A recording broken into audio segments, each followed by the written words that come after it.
Dust swirled across the endless prairie as Caleb, a weathered rancher, leaned against his porch. His calloused hands clutched a faded letter, promising a bride from the east. Years of solitude had worn him down, and hope flickered in his tired eyes. The stagecoach was due today. He squinted at the horizon, heart pounding, imagining a woman to share his quiet life. The stagecoach rumbled into view, kicking up clouds of dirt. Caleb straightened, brushing his worn hat. The driver, grizzled and impatient, tossed down a single trunk. Two women stepped out, veiled in dusty lace. Caleb's breath caught. Two. The letter mentioned one. He approached, confusion knitting his brow, as the women stood unnaturally close, their movements oddly synchronized. "I'm Caleb," he said, voice rough. The women lifted their veils, revealing identical faces. Caleb froze. They weren't just twins. They were conjoined, joined at the hip. "I'm Eliza," said the one on the left. "And I'm Clara," added the right, their voices harmonizing. His jaw tightened. This wasn't what he'd signed up for. The driver, smirking, climbed back aboard and left them in the dust. Caleb led Eliza and Clara to his modest ranch house, his mind racing. The agency hadn't mentioned this. He'd wanted a simple wife, not this. The sisters moved gracefully, their shared rhythm uncanny. "We've always been together," Eliza said softly, sensing his unease. Clara nodded, her eyes kind but firm. "We come as a pair." Caleb rubbed his neck, unsure how to respond. Inside, the sisters sat on a single chair, their shared body fitting neatly. Caleb offered water, his hands unsteady. "Why didn't the agency tell me?" he asked. Eliza's gaze was steady. "They thought you'd refuse." Clara added, "We're capable, Caleb. We cook, sew, keep house." He stared, torn between disbelief and their earnest faces. The letter had promised a bride, not a dilemma.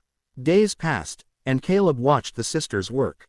They moved as one, chopping wood, tending chickens, their hands deft. Eliza hummed while Clara sang the words, their voices weaving like a single soul. Caleb's loneliness ebbed, but doubt lingered. Could he love two women? Were they one? At night, he lay awake, the letter mocking him from the table.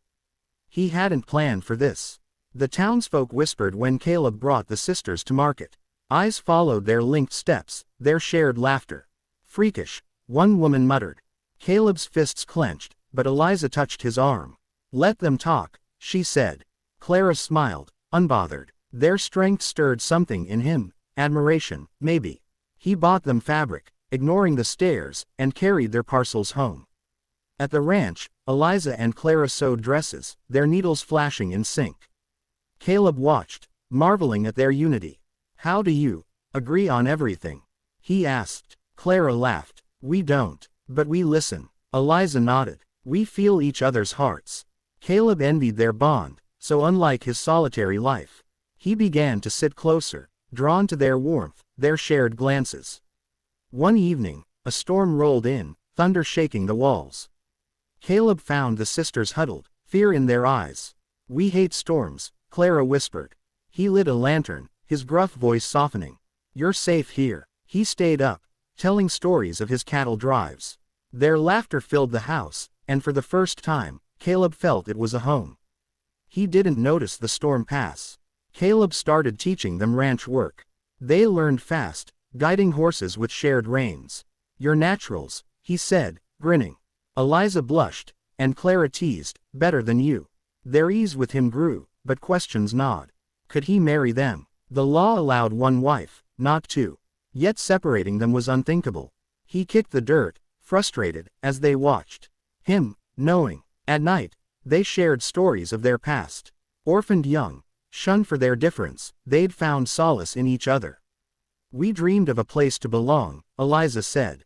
Clara's eyes met Caleb's. "Is this that place?" His throat tightened. He wanted to say yes, but fear held him back. The letter had promised one bride, but his heart was tangled with two, or one, he didn't know.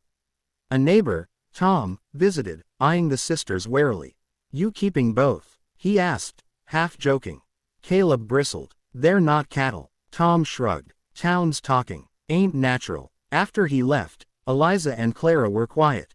Caleb sat with them, his voice low. "I don't care what they say. Their smiles returned, faint but real.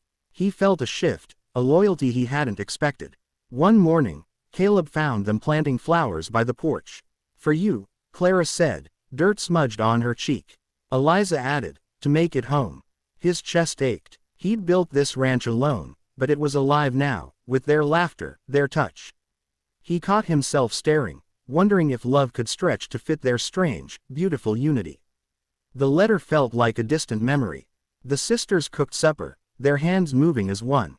Caleb ate, savoring flavors he'd never known. "You're spoiling me," he said. Eliza's eyes twinkled. "Good." Clara leaned in. "You deserve it." Their warmth enveloped him, but doubt lingered. Could he give them a future? The law, the town, his own heart, all felt like barriers.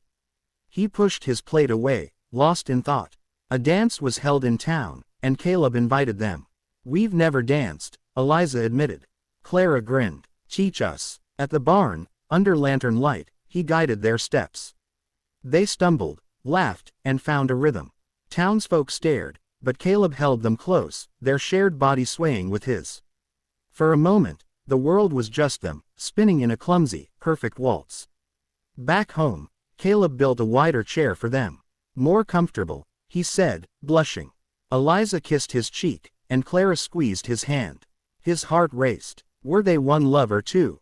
He didn't care anymore. Their presence filled the empty spaces of his life. He began to dream of a future, not the one he'd planned, but one shaped by their shared heartbeat. The agency sent a letter, apologizing for the mix-up. They offered to take the sisters back. Caleb burned it without reading the rest. Eliza and Clara watched, their eyes bright. "You kept us," Clara whispered. Eliza nodded. "You chose us." Caleb's voice was firm. "Ain't no mix-up. You're mine." Their laughter rang out, and he knew he'd fight for them, law or no law. Winter came, and the ranch grew quiet. Caleb taught them to mend fences, their hands steady despite the cold. They worked as one, their breath clouding the air. "You're tougher than me," he teased. Eliza smirked. "We have to be." Clara winked. "Keeps you on your toes." Their resilience awed him. He began to see them not as a puzzle, but as partners, whole and unbreakable. One night, Caleb found Clara sketching the ranch. Eliza guided her hand, their art a shared creation. "It's beautiful," he said, awed. Clara smiled. "It's us," Eliza added, "and you." He hung the sketch above the fireplace, a symbol of their life together. The loneliness that once defined him was gone, replaced by a bond he couldn't name but felt in every fiber. Spring brought new calves, and the sisters helped deliver them. Their hands, gentle yet sure, amazed Caleb. "You're a gift," he said, wiping sweat from his brow. Eliza's eyes softened. "So are you." Clara's voice was quiet. "We're home." Caleb's heart swelled. He didn't need the law's blessing. This was his family, strange and perfect, built on trust and shared days. The townsfolk's whispers faded, some even warmed to the sisters, charmed by their kindness. Caleb stood taller, proud to call them his. At market, he bought a ring, not one, but two, woven together. "I don't know how this works," he said, kneeling. "But I want you both, forever." Eliza and Clara cried, their hands clasping his. "Yes," they said as one, their voices a vow. The preacher hesitated, but Caleb's glare silenced him. The ceremony was small, held at the ranch. Eliza and Clara wore matching dresses, their smiles radiant. "One soul, two hearts," the preacher said, improvising. Caleb slipped the rings on their fingers, his hands steady. The townsfolk clapped, some teary. Love, they saw, didn't need to fit a mold. It just was. Life settled into a rhythm. The sisters tended the garden, their laughter filling the air. Caleb fixed the roof, their voices guiding him. They were a team, each part essential. He no longer questioned the strangeness of their bond. It was his anchor, his joy. The ranch thrived, green and alive, mirroring the life they'd built from a single letter's promise. One evening, Caleb sat with them, watching the sunset. Eliza leaned against him, Clara's hand in his. "Happy?" Eliza asked. He nodded, throat tight. "More than I thought possible." Clara's eyes shone. Us too. The horizon glowed, endless and warm. Caleb realized he'd found what he'd sought. Not one bride, but a love that defied definition, whole in its own way. Years later, the ranch was a haven. Neighbors sought the sisters' wisdom, their unity a quiet legend. Caleb grew older, his hair gray, but his love deepened. He'd once feared their difference, but now he saw it as their strength. They were his home, his heart, inseparable in every way. The letter, long forgotten, had led him to a life he'd never imagined. Children from town played at the ranch, drawn to the sisters' kindness. Eliza taught them songs, Clara told stories, their voices blending. Caleb watched, his chest full. He'd once been a loner, but now he was part of something bigger. The sisters had reshaped his world, showing him love wasn't singular but boundless, like the prairie stretching before them. One night, under a starlit sky, Caleb held them close. "I was lost before you," he said. Eliza smiled. "We found you," Clara added, "and you found us." Their laughter mingled, a sound that grounded him. The ranch, the stars, their shared breath, it was enough. He'd waited for a bride, but found a miracle, a love that didn't divide but multiplied, whole and eternal. As dawn broke, Caleb rose, the sisters still asleep, their hands entwined. He stepped onto the porch, the air crisp. The ranch sprawled before him, alive with their touch.